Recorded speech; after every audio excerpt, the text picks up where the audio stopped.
Hi, this is Tony Bellizzi, and welcome to my presentation called Living Bread, an exploration of the Eucharistic Miracles. The Eucharistic Miracles are events in history whereby God is revealing that the bread and wine turned into Jesus' body and blood at the Holy Mass are indeed really Jesus. And this is a presentation with information in it that, frankly, most Catholics have no idea about. So I'm glad that you are tuning in, and you will learn all about this amazing, miraculous gift of the Eucharistic miracles that God has given to us. Basically, why has God given us these Eucharistic miracles? Events where blood will come out of a consecrated host, or consecrated wine will actually turn into blood, or other phenomena that happens. Well, it's because Jesus knows how difficult it is for us to believe that this is really him. Remember, Jesus loves all of us and didn't want to leave us alone. He knew his time in the world was going to be limited, and yet wanted to remain with us for eternity. And he does so under the appearance of bread and wine. That really is his body, blood, soul, and divinity. So how does Jesus know that we're going to have a hard time with this? Well, look at what happened to Jesus. This is right from the Bible. Jesus is saying, I myself am the living bread come down from heaven. If anyone eats of this bread, he will live forever. And the bread that I will give is my flesh for the life of the world. Unless you eat the flesh of the Son of Man and drink his blood, you have no life in you. Now watch what happens.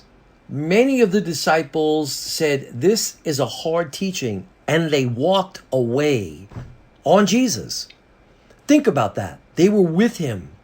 They were experiencing his spiritual power pouring at him. They were watching him do the miracles. They were listening to his teaching that cut right through to their heart and soul. In spite of all of that, they were like, nope, this is a little crazy. We're out of here. So that happened to Jesus. He knows that this is going to all be very hard for people. Okay, so that's why we've been blessed with these miracles of the Eucharist. Okay, now first I just want to say this too, that the Eucharist is the ultimate miracle. Okay, the fact that every Mass, bread and wine are turned into miraculously Jesus' body and blood, soul and divinity. There is no greater miracle on earth, and it doesn't need any other miracles to prove itself. Nonetheless, we're being given this as a gift. So what I've done is I'm taking all the different kinds of Eucharistic miracles that there are, and I've grouped them into some categories. Okay, there's a couple of them that happen in which Jesus himself appears in a consecrated host. Okay, one of them happened in Bordeaux, France. People were praying before the Blessed Sacrament, that is Jesus' body, and a monstrance, okay, which you can see, that's the special housing for the Eucharist that you see in the picture here. And all of a sudden, Jesus' face appeared in the host, and Jesus began to speak. And he said, I am he who is. And there happened to be an artist in the congregation at that time, and he was able to paint later on what Jesus actually looked like. And that is what his face actually looked like, and those are the words that he spoke. This has also appeared in another time in France. Okay, and then there was this very interesting case in Germany in which the consecrated wine, which turned into Jesus' blood, spilled on the cloth. And the images of Jesus crucified plus 11 crucified heads surrounding it appeared. Now, when this happened, when the priest spilled the wine and this happened, you would think that he would have been all excited about this. But actually, for whatever reason, he hid it, okay, and never told anybody. And then what happened was he was on his deathbed. He confided it in another priest. He said, look, years ago this happened to me, and I've hidden it, and this is when I die, this is where you'll find it. So after he passed away, they found it. This is not it. This is an artistic rendering of the miracle. But here is an ultraviolet photograph of that cloth.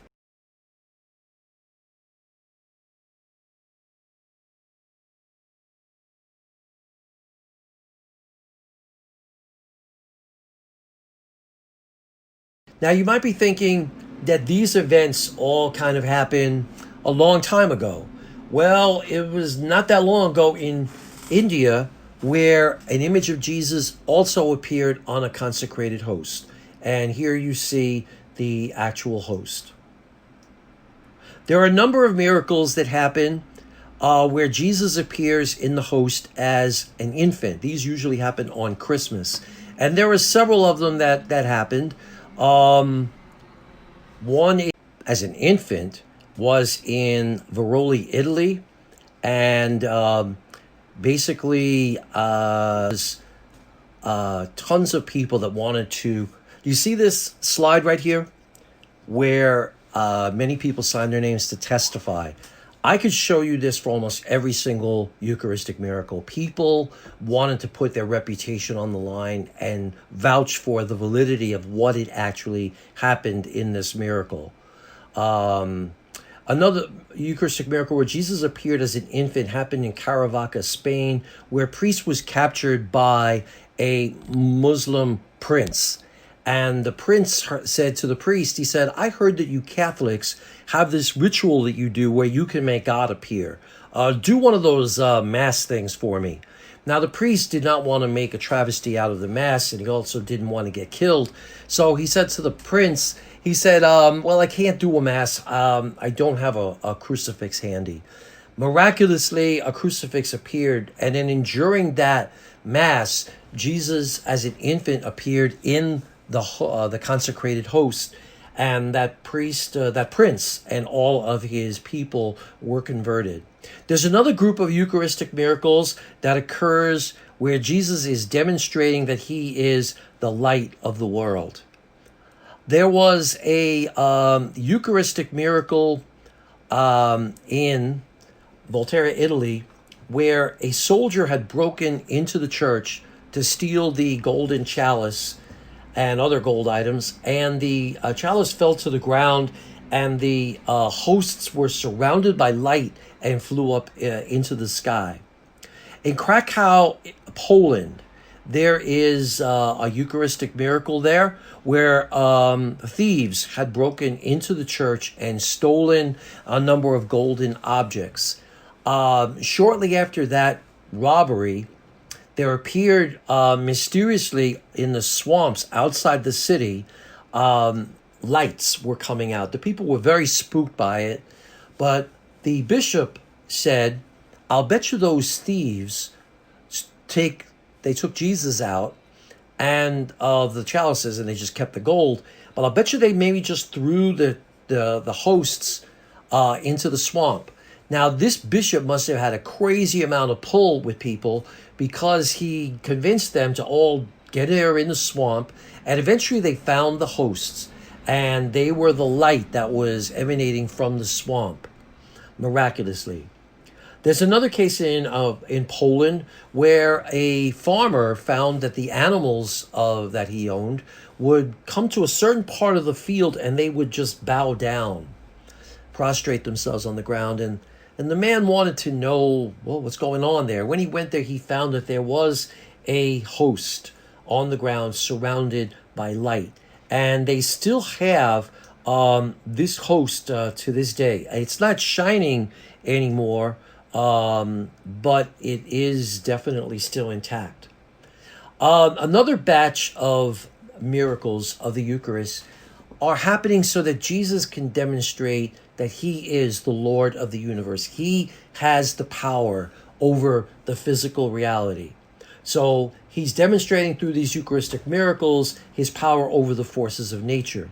One of them happened in France, where in Avignon the river overflowed and flooded the entire city. People ran for the hills, and then some of the devout people said, oh my God, we left Jesus on the altar alone in the church. and they waded back through the water to come into the town. And when they came to the church, they found that miraculously the waters had parted, kind of like Moses in the Red Sea, I guess, and the waters parted, and Jesus was protected. Here you see a stained glass window from the church commemorating that miracle that they experienced. So Jesus has the power over the seas. In Germany, somebody had stolen the consecrated host. I'll tell you why that happens a lot later. But for now, basically, someone had stolen a host, and it jumped out of their hands and landed on the ground and stuck to the ground. The person couldn't get this little tiny piece of bread to come up off the ground, and they became very spooked. They realized they did something wrong. They went to their priest. He couldn't get the host to come up. He went and got his bishop. The bishop could not get the host to come up off the ground. And the bishop was praying. And so he was like, there's got to be a reason for this. And he stood there, or knelt there actually, and prayed. And he received the inspiration. He said, Lord, I will build you on this spot a beautiful church to honor your presence in the Blessed Sacrament, in Holy Communion, in the Eucharist. And what you see in this slide here is a picture on the right of the beautiful church that was built in honor of this miracle. And of course, when the promise was made, the host finally came up off the ground. Now, these thieves had broken into the church in Italy to steal the gold. And this happens on occasion, even in modern days. I was once a youth minister only a few years ago in a church in New Rochelle where people broke into the church and stole golden candlesticks. But these particular thieves were really greedy, and they overloaded the donkey that they loaded all this stolen gold onto. The donkey flipped over, and basically the chalice opened up, and the host was surrounded by light and flew up into the sky. Everybody was freaking out, but there was a very holy priest that knew exactly what to do. He went and got a chalice and held it up, and the sacred host, surrounded by light, came into the chalice. And this is a painting in the church where they are honoring that wonderful miracle. In Erding, Germany, there was a case where the consecrated host flew up into the sky and was seen surrounded by angels. Now, there are churches that you can visit where you might see that right over the altar, they have painted on the ceiling paintings of angels. And this is done for the reason to remind us that the angels are present at every Holy Mass. And in fact, there's a very holy saint named Padre Pio. Saint Padre Pio used to see the angels and saints very clearly all around him every Mass that he celebrated. So in this case, in Erding, Germany, the angels literally did appear, and that was the sign that that was really Jesus there in the Eucharist. In France, there was a case of where the church burned down and everything was completely destroyed, except that the monstrance with the Blessed Sacrament remained intact, and they saved it, and they still have it to this day over there on the right-hand side.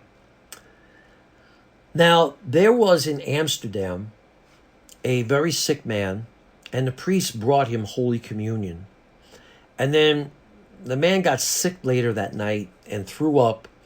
I guess you're glad I probably don't have a picture of that. You're probably glad I don't have a picture of that. But yeah, what happened is that the maid swept up all of what he threw up, including pieces of the host that had come out, and threw them in the fire.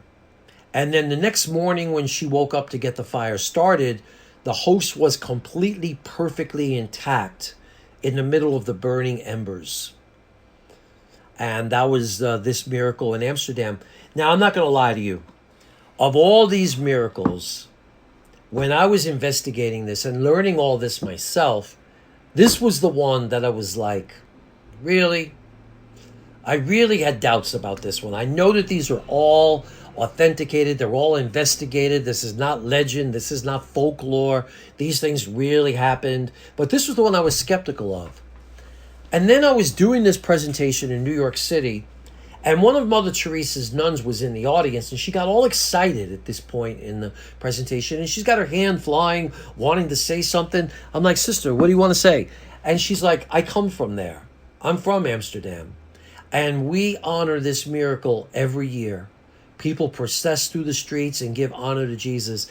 And, that really showed me, because people don't honor something if it's really sketchy. And that was really, Jesus kind of getting me saying, look, the whole thing is real. So stop doubting. Okay? There's a bunch of miracles in which the consecrated hosts are incorrupt. Do you know what I mean by that? Bread goes bad. Sometimes some kinds of bread faster than others. I once had a loaf of potato bread that lasted 6 months without any mold or anything. I don't know what they were putting in that. Maybe the same thing they put in Twinkies to make them last forever.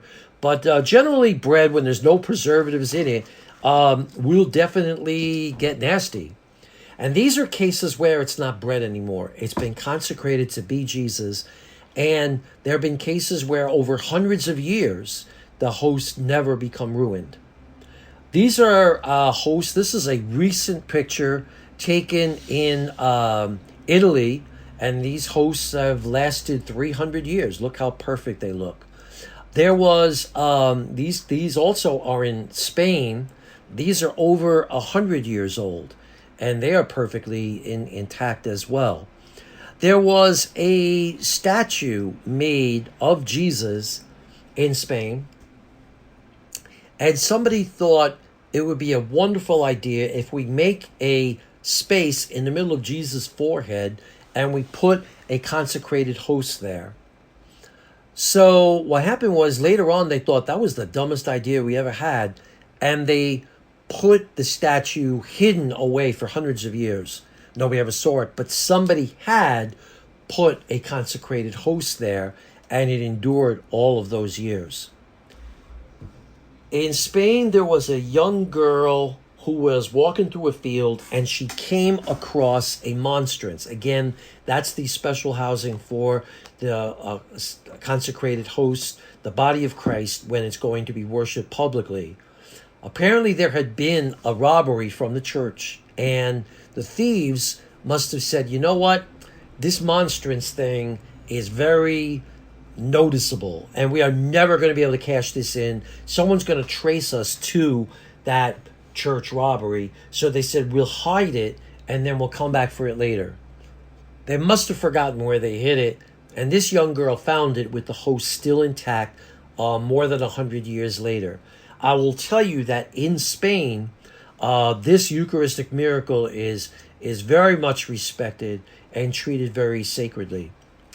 In Rome, Italy, there were 2 cases where hosts consecrated, they're now the body of Christ, fell to the ground, and they made an imprint in a marble floor.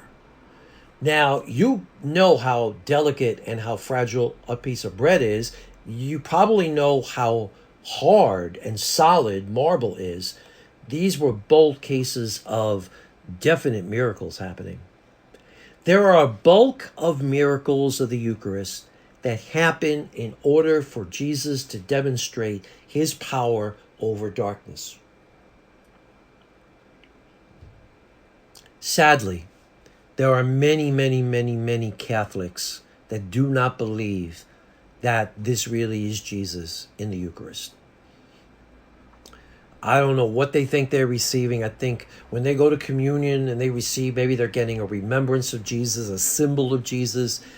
But you know who really does believe that this is Jesus? People on the dark side. People that practice the occult, the black arts, black magic, maybe even worship the devil. These people believe it's Jesus. And over the course of history, these kind of people are very anxious to steal consecrated hosts because they treasure the opportunity to do damage to Jesus. So these people definitely, the devil, and why is it important to them? Well, if they follow the dark side, they follow the devil. The devil does not want anything to reverence Jesus, not the cross, not the Blessed Sacrament.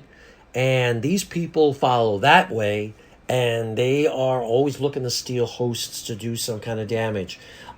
You might wonder, maybe you've noticed that when you receive communion, the person delivering or giving the host to you will notice that you receive it, that you swallow it, that you take it into your mouth and swallow it right in front of them. And the reason for this is because they don't want somebody taking that host because they don't know what they'll do with it. Sometimes people will say, oh, I'm not going to consume it right here. I want to bring it home to my grandma. Maybe, maybe not. The church won't take chances with that. And it's because people have some bad intentions with the host that they are so diligent about making sure that nobody pulls anything stupid with this or irreverent with this or evil with this. Sometimes it's not evil, but it's just superstitious. There was this young girl, and she wanted a special favor. So she thought if she kept a consecrated host, the body of Christ in her house, it would be good luck for her. And what happened was she took it out of her mouth and it stuck to her hand, and it freaked her out, and she brought it back to the priest. Sometimes people will have intentions thinking that Jesus will help them in their love lives. There was a case of a young girl was madly in love with a heartthrob in her town, and she went to a witch, and the witch said, well, Jesus is the King of Hearts, and if you can somehow make a potion and get it to him, well, he'll be in love with you forever. So she's making her potion, and then what happened is that blood started pouring out of the pot, and it rolled all the way, the blood, into the street, and she was exposed, and she got caught on that. In Ofida, Italy, there was a young girl in a loveless marriage. She had no love life at all with her husband, and she didn't know what to do. And she went to the witch again, and the witch said, well, Jesus is the King of Love. So what happens is, get yourself a host, go to communion, receive, don't swallow it, bring it home, and make a little potion with it. Put it in your husband's soup or a glass of wine, and your love life will be off the charts. So she's making her potion, and blood starts to pour up out of the pot, like with that other girl.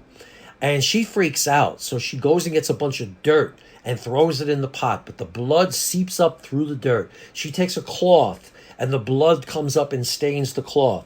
She doesn't know what to do, so she takes the pot, and she brings it into the barn, and she hides it under a pile of donkey doo-doo. Now, what happens is, her husband comes home from being with the animals in the field, and the animals, when they come to the barn, they bow down. That's because Jesus is in there. And they won't go in. And he doesn't know what's going on, but no matter what he does, he cannot get them to go inside the barn. He comes in, and he figures, he doesn't know what his wife has done, but he figures she's done something, and he beats her for 7 years. Finally, after 7 years of beatings, she can't take it no more. She goes to the priest, and she confesses what she did 7 years ago. The priest and her go into the barn, and they dig through 7 years worth of donkey doo-doo, and they come upon the host and in the pot, and it's still pure. It's still intact, not damaged at all. And the priest knows this is a major miracle, and this will lead a lot of people to greater faith. So he wants to have something special made up whereby he can have this miraculous host displayed. So he decides to go to Venice and have a special reliquary made.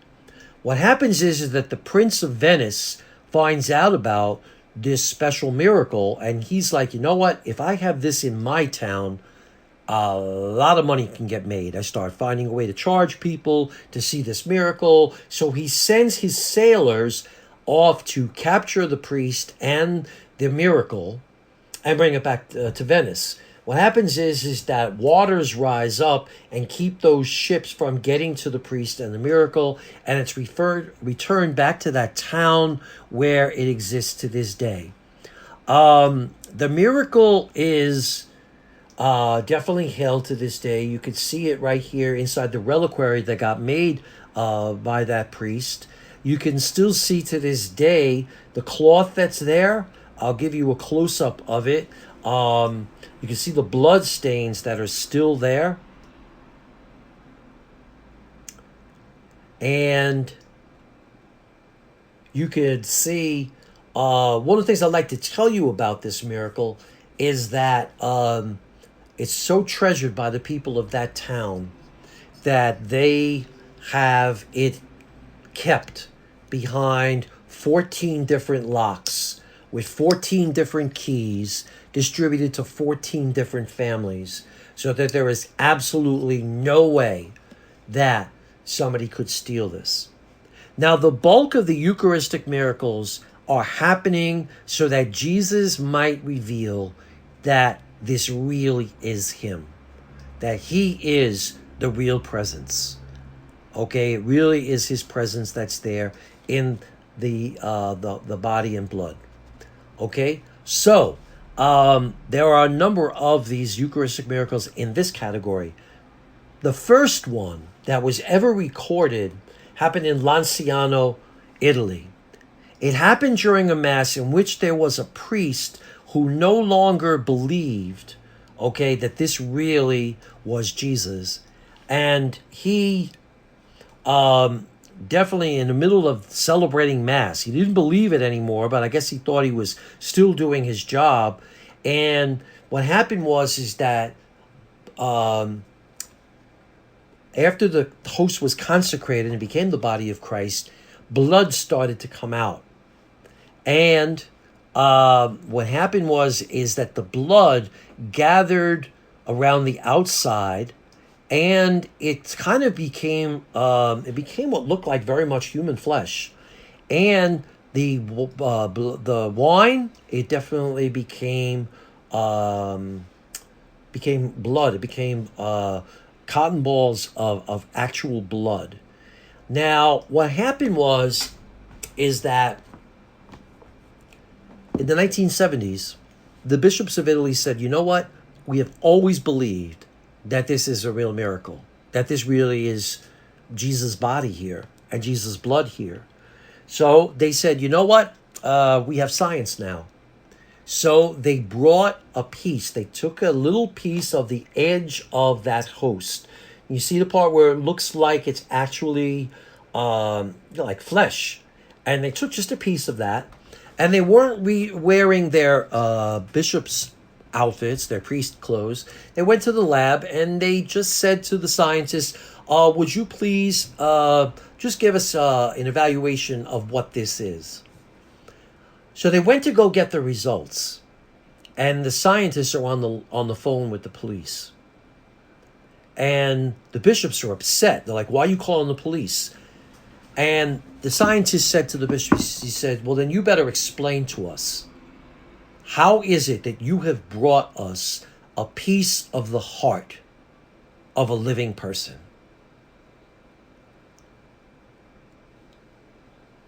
And the bishops had to explain, well, this was just a piece of bread that turned into blood, that turned into flesh more than 100 years ago.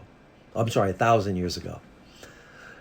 So this miracle of Lanciano, the blood was also evaluated, and the blood is human blood.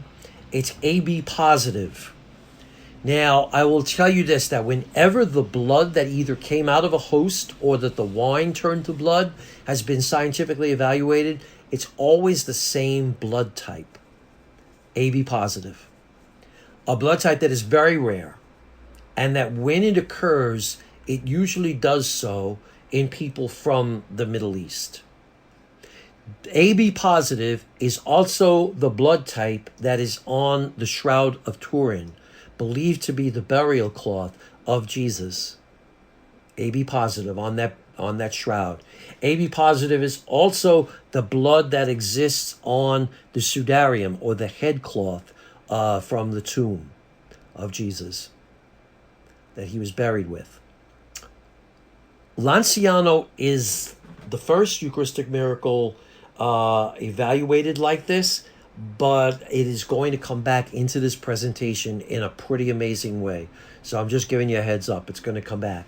Another Eucharistic miracle where Jesus is revealing that it really is his presence happened in Italy again. And this was a case where it was Easter Sunday, and they were celebrating Mass, and the priest broke the host open, and blood came out. That blood is still on the floor. The blood stains are still on the ceiling because the blood splashed up that high, and the stains are still on the floor. Another Eucharistic miracle is also in Italy, and this is where there was blood that appeared on the chalice. There was blood, the wine had turned to blood inside the chalice and stayed on the outside of the chalice, and they have it preserved even to this day. Also, this miracle happened in Italy. A girl was cleaning the cloths from the altar, and there was a consecrated host that got buried into the corner of the cloth. And when this is a painting from the church that demonstrates that the young girl doing the laundry saw that the host was surrounded by blood. Okay. Another case happened in Netherlands. This is very sad. A priest had lost his faith so badly that he took a bunch of consecrated hosts and he threw them in the water. Not only did they not dissolve, but when they were found, they were surrounded by blood. In Italy, there was a young priest who was celebrating Mass who really wasn't celebrating at all because he lost his faith completely, that this really was a miracle that happened at Holy Mass. And then what happened is that blood came out of a consecrated host when this young priest was celebrating the Mass. The blood stains are still on the floor, and they are kept there. In the church, the painting on the wall that commemorates the miracle, I don't know if you can see it in the slide here, but it shows the tears coming down the eyes of the young priest, who was so touched that God loved him so much that he gave him this miracle so that he could get his faith back. One of the interesting things that happened, the priest was so moved by his miracle, he heard that the Pope was going to be preaching in a village nearby, and he brought the miracle to the Pope. And the Pope was so moved by it that the Pope established a feast that we to this day celebrate all throughout the church. It's called the Feast of Corpus Christi. And that wonderful feast that we celebrate in the spring every year has its origins in that Eucharistic miracle. In Belgium, there was a bunch of evil men that had stolen communion hosts with the intent of tormenting Jesus by stabbing him. By the way, this kind of thing still happens. There was, I was doing this presentation down in Georgia, and there was a priest who was taking the whole presentation in, and at one point he started crying. And I said, "Father, what's the matter?" And it turns out that this priest was very committed to allowing his church to be open so that people could come and pray before the Blessed Sacrament, but his church people had come in and cracked open the tabernacle and stolen the body of Christ. And he was very upset because he knew what they probably had as their intent. And he was agonizing. He was torn between, do I keep my church open, or do I just make sure that nothing horrible like that would ever happen again?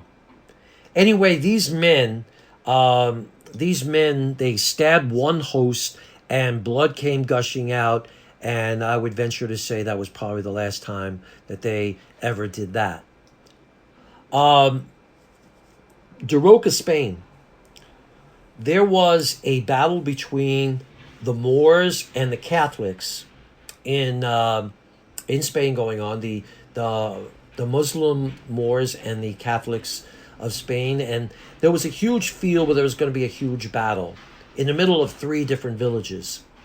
The Catholics in that town or in that area, they were all very devout, and they had all gone to confession. So in case they were killed during the war, that they would go right to heaven.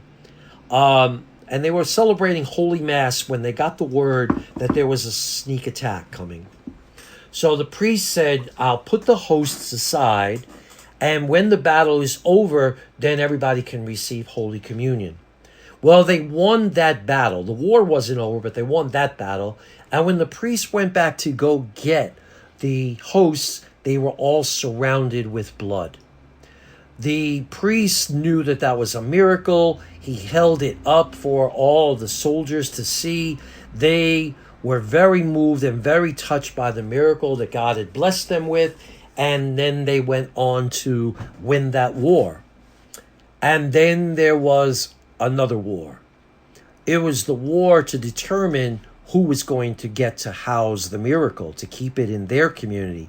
Again, there were 3 communities that had come together for that battle. Well, they couldn't come up with anything. They came up with a bunch of things, but nobody was happy. One idea was to have a lottery. And they said, okay, lotteries are fair. And the town of Daroca won the lottery, but the other 2 towns are like, nah, they fixed it. Let's do another lottery. So then they did another drawing, and Daroca won again. And everybody's like, nope, they did it again. They couldn't come up with anything. And then someone came up with a brilliant idea. They found this donkey. Not this actual donkey. This donkey is not still alive. That's not a miracle. Okay, but they found this donkey that belonged to the Moors. And they said, you know what? This animal is not from here. It has no favoritism whatsoever. What if we put the miracle on the back of this donkey, and wherever the donkey ends up, that's where it's meant to be? Everybody thought that that was a wonderful idea. From what I understand, the donkey wandered around for days, put on a couple of 100 miles, and eventually ended up in Daroca, the town that won the 2 lotteries, and they decided, well, I guess it is meant to be there, and they built this beautiful church where they have the miracle to this day, that they display it very proudly and very honorably. Now, maybe some of you watching this may be thinking, you know what, this is a lot of ancient history. This is stuff that, happened ages ago. Why doesn't things happen to this day? Well, actually, Eucharistic miracles are. There was one in Germany back in the 70s. There was another one in Poland back in 2008. There was another one in Poland more recently. Okay, and there was one in Argentina. And the one in Argentina was definitely investigated by Pope Francis when he was an archbishop in Argentina. You might be saying, well, why doesn't the United States got one? Now, as of 2020, when this presentation is being made for YouTube, there is a Eucharistic miracle, they believe, in Salt Lake City that they are still investigating. So if it is investigated and proven to be authentic, then when I do my presentation live, and if I can find a way to update the YouTube video, I will.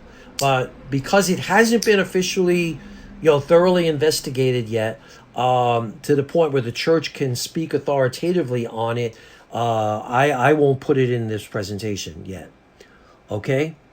So I want to tell you, you're coming up close to the real highlight of this presentation, something that will blow your mind beyond what you can imagine. But I'd first like to tell you about the phenomena of the Eucharistic saints.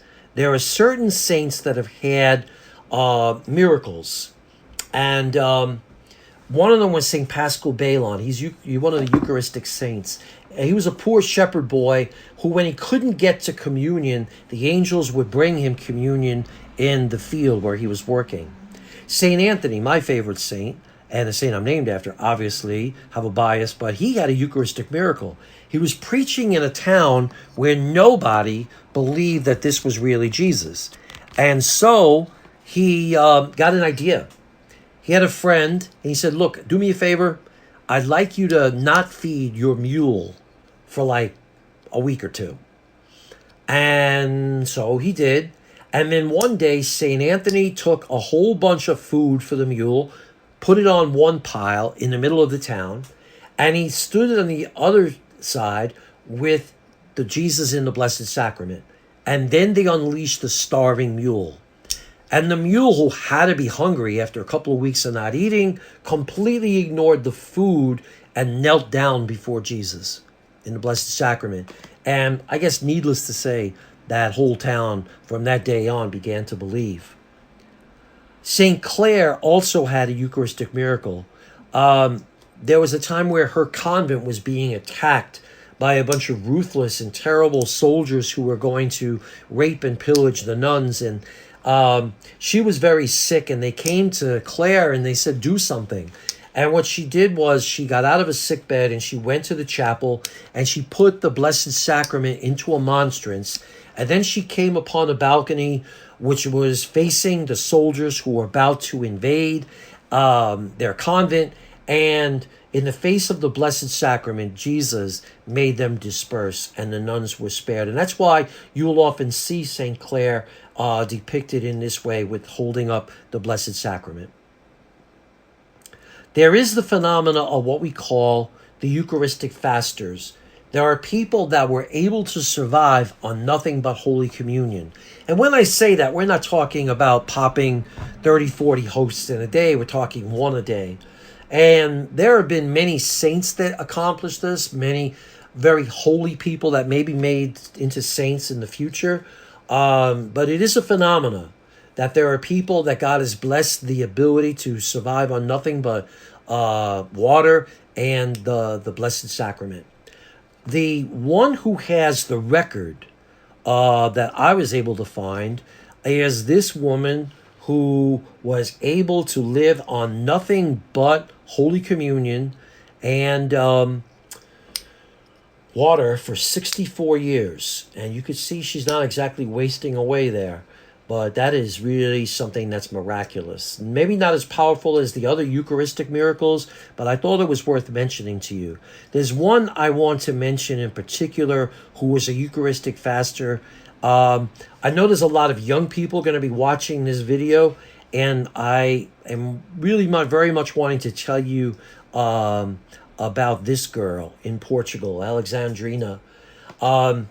She was home one day, and there were a couple of young men that were going to break into her home to rape her.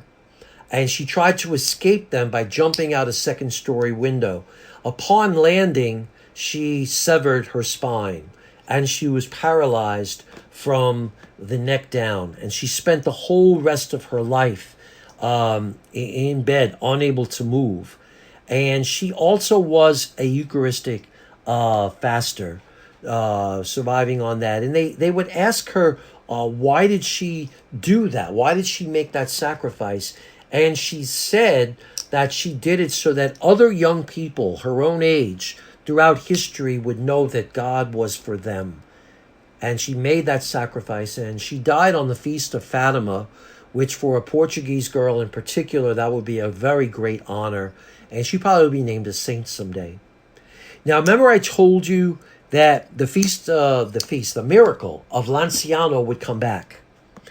And this is how it comes back. I told you that the Eucharistic miracle in Argentina happened when Pope Francis was an archbishop in Argentina, in Buenos Aires archdiocese, and he was in charge of the investigation of that miracle. And he commissioned a scientist to make the investigation done. And that scientist made a video.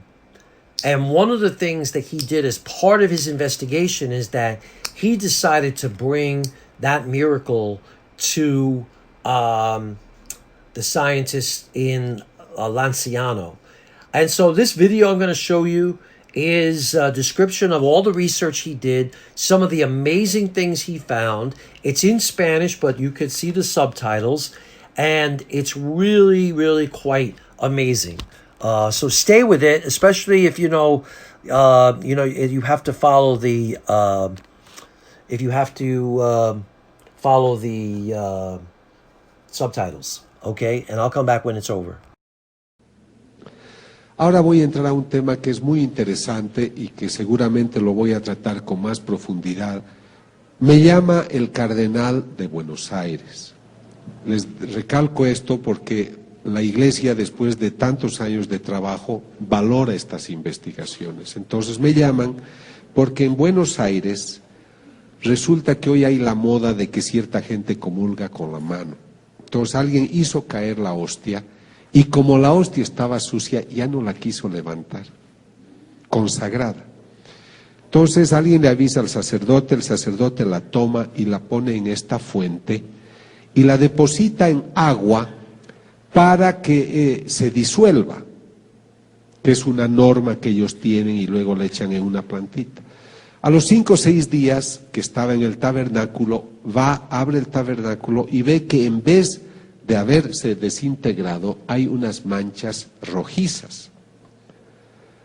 En sus distintas formas, ve que el líquido aumenta en los días sucesivos, y es ahí donde me invitan a mí a tomar una muestra y saber de qué se trata. Yo viajo varias veces y tengo 2 muestras. Una es una masa gelatinosa, porque les he contado de una hostia, pero lo mismo ocurrió con otra hostia. Son 2 hostias que debo estudiar. Una es esta y otra es una que exudó el año 96, que tuvo esta efusión y que se ha vuelto costra seca. Ahora, yo viajo a Norteamérica, a unos laboratorios de California, llevando esta muestra. Yo no les digo, esto viene de una hostia. El estudio a ciegas consiste, señores laboratoristas, tengo esta muestra, analícenla. ¿Cuál es el resultado? Doctor, la muestra que usted ha traído es músculo del corazón, músculo del miocardio, del ventrículo izquierdo. Es el primer resultado. Pero hay muchas cosas que descubrir. Este estudio ya lo estamos realizando desde el año 99. Pero hace un par de meses descubrimos que había un gran experto en cardiología, en patología y en bioquímica. Es el único profesor que ha escrito un libro, Cómo pronosticar de qué ha muerto una persona cuando el corazón ha sido lesionado. Entonces, este profesor es un profesor muy famoso, el profesor Tsugibe. Entonces, se le entregan a él las muestras y él dice: esta persona que tenía este corazón tiene que haber muerto muy maltratada, porque en su corazón hay lesiones que muestran que ha sido muy golpeado. A este hombre lo han torturado. Él no sabe que esto es una hostia. Y luego, ¿qué es lo que sucede? Él dice: pero algo ustedes me tienen que explicar. ¿Cómo es posible que cuando yo estaba estudiando esta muestra, la muestra palpitaba, latía? Así que explíquenme cómo le sacan ustedes el corazón a un muerto y me lo traen vivo hasta mi laboratorio en Nueva York. Profesor Tsugibe, no es lo que usted piensa. Esta es una hostia consagrada que ha empezado a sangrar. Imagínense, él tiene más pelos que yo, casi se los todos. Porque imagínate a un hombre que le digas de esta masa de trigo que se ha vuelto sangre, se ha coagulado, hay una muestra de músculo del corazón. Pero ahí no termina la cosa, porque como él dijo, díganme cómo es posible que esté viva. Les estoy hablando de que esto estoy estudiando desde el 99. Son 5 años, amigos, que la muestra está en mi poder. Entonces yo viajo al laboratorio de Buenos Aires hace pocas semanas y busco los documentos de los primeros estudios que se hicieron en Buenos Aires. Y escribe la laboratorista que ha hecho el primer análisis. Dice, se observan unos líquidos, glóbulos rojos, se observan glóbulos blancos, hemoglobina. Lo que me llama la atención es que las células estén palpitando y que estén latiendo. Células estén palpitando y que estén latiendo. Pero ya habían pasado varios días. A los 15 minutos los glóbulos rojos, los glóbulos blancos ya se descomponen.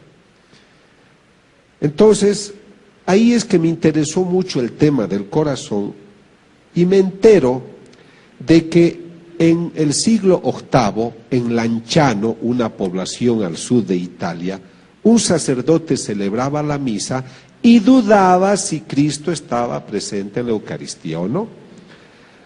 Él dudó y en el momento de su duda, la hostia se vuelve sangre y se coagula. Y se vuelve esta pieza de carne que si ustedes van hoy o viajan después a Lanciano la pueden ver, veo que algunos ya lo han hecho, pero el vino se vuelve unos grumos que son 5 grumos de sangre, es como un algodoncito de sangre, pero son de distinto tamaño los 5 y cada uno pesa igual. Y ellos, los italianos, la conferencia episcopal, invita en los años 70, esto ha ocurrido en el siglo VIII, repito, pero se conserva. Y entonces invitan a este profesor, que es el profesor Linoli, experto en bioquímica, patólogo, a que haga estudio. Y este doctor nos dice, es músculo del corazón, igual que la muestra que ustedes tienen. O sea que la muestra que yo tengo de la hostia de Buenos Aires, que es de los años 90, 2000, es la misma que esta, es de la misma persona. So I hope that you caught what happened there.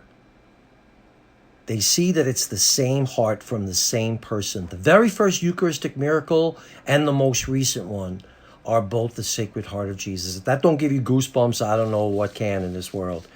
What I would like to end this presentation with are, first of all, a challenge to you.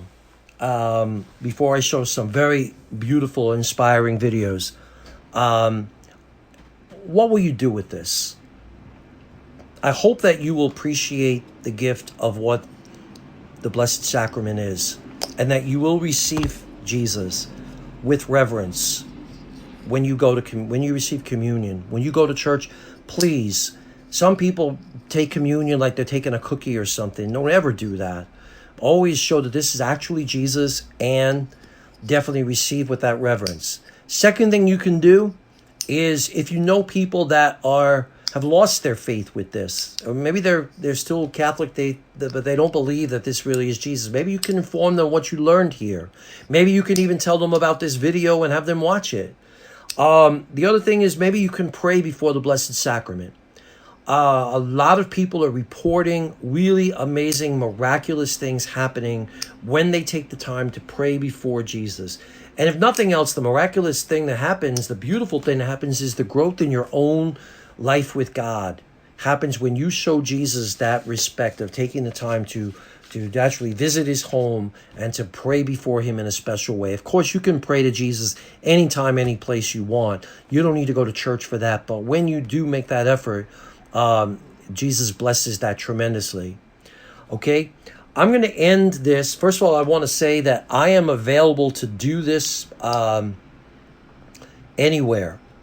It unfortunately is a part of our faith and a gift from God these miracles that a lot of Catholics don't know about. So if I can ever do a live presentation for anywhere, that information will be following at the very end. Also, if you would like to know more about the many Eucharistic miracles that there are, and there are over 100 of them, and I didn't have time to do that, all of them in this presentation. I took what I thought were the more interesting ones. But if you like a complete record of all of them, I have a book which covers everything you learned during this presentation, plus many, many others that didn't get covered. That book is available as a paperback and also as a digital download on my website. And that information also follows these next two videos. The next two videos are very short, but they're very powerful.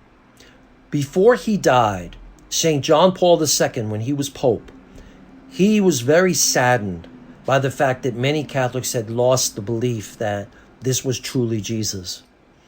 And so he called for a year of the Eucharist. And to honor Jesus in a really powerful way, they carried Jesus through the streets in a Eucharistic procession in the streets of New York City. Some friends of mine are filmmakers, and they made a video of that procession. And it really gives you a beautiful feeling for just the way Jesus was honored that day. In the year 2020, I'm a youth minister in a town on Long Island called Brentwood. Brentwood is a town that has been ravaged by gang violence. And when I came there as youth minister, I found that they had a procession in place every year to honor Mary on her birthday. And I proposed to the pastor, I said, wouldn't it be really wonderful if we could also honor Jesus? And wouldn't it be something to combat the violence and negativity in this town by consecrating the streets and of this town, this entire community to Christ by processing Jesus through the streets? And he agreed that that was a wonderful idea. And now we have every year a procession of Jesus and Mary through the streets. And this was videotaped the first year that we did it with both Jesus and Mary. And it's also very inspiring. And maybe in your community, every town has its own challenges. In Brentwood, it was gang violence and drugs and things like that. But, maybe you have a reason to consecrate your community to Christ and to honor Jesus by bringing him through the streets with a prayer in your heart, okay, that he would sanctify the town with his love and his grace.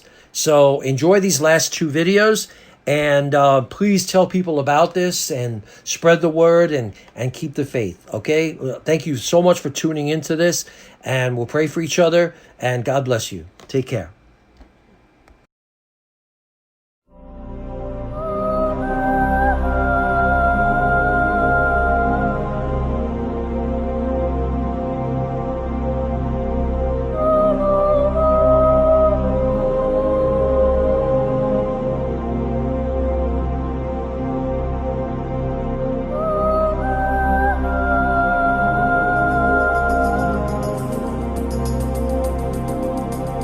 He leads the way. He walks on the way. And he turns around and he says, "Follow me. Come. Follow me."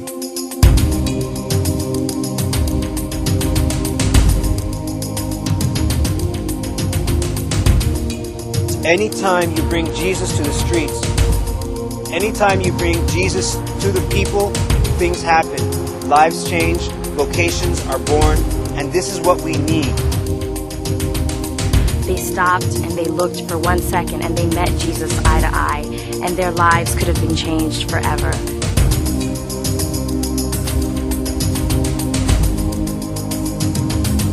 It's just a celebration of faith, a celebration of the resurrection. Walking through the streets with our Lord, praying for vocations.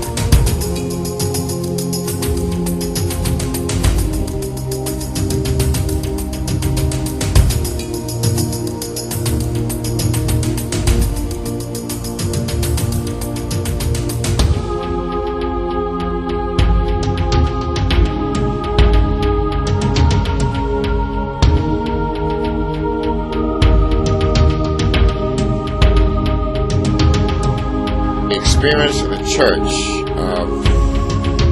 its many peoples in New York, the diversity of the people and their worship in terms of their culture.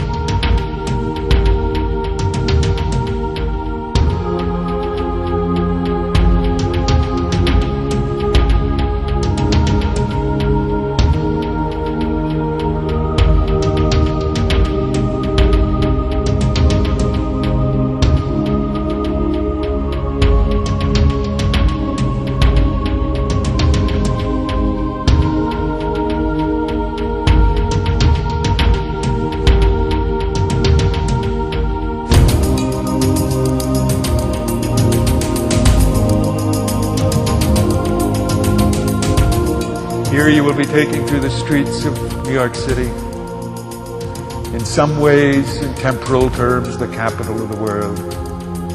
You will be taking the King of Kings and the Lord of Lords.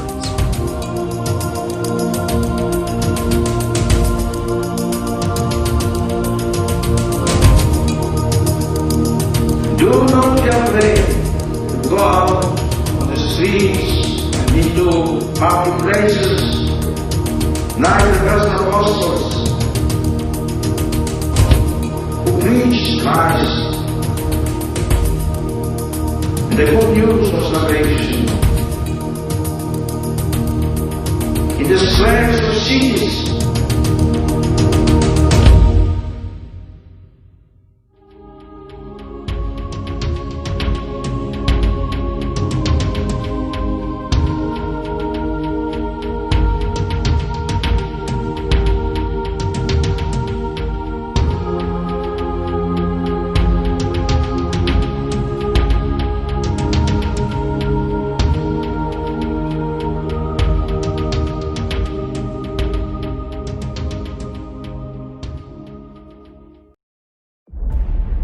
The teens were found badly beaten not far from their homes after being reported missing. It was an alleged plot to kidnap a 16-year-old Brentwood boy. We do believe that they were looking to elevate their status within the MS-13 gang.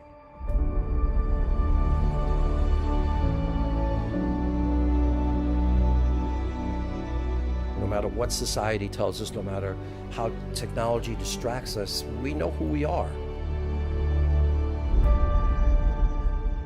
People can be very far removed from church at this point, and so there was this beautiful capacity for Christ to be with us.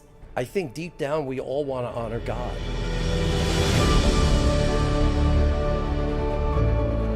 Today we honor the Blessed Mother on her birthday. To give it even more significance, we brought the Eucharist along with us. This is all about bringing Christ closer to people's hearts. I saw a lot of young kids there. It was really inspiring. I honestly hope the violence is just cut down and we get the rep of Brentwood, honestly, is changed for the better.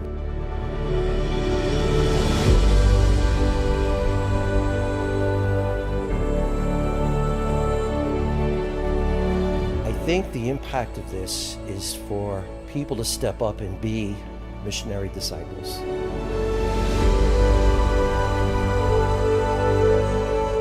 For us to feel empowered as the body of Christ, to be his hands and feet, walking out throughout the neighborhood, to be able to represent him and his love.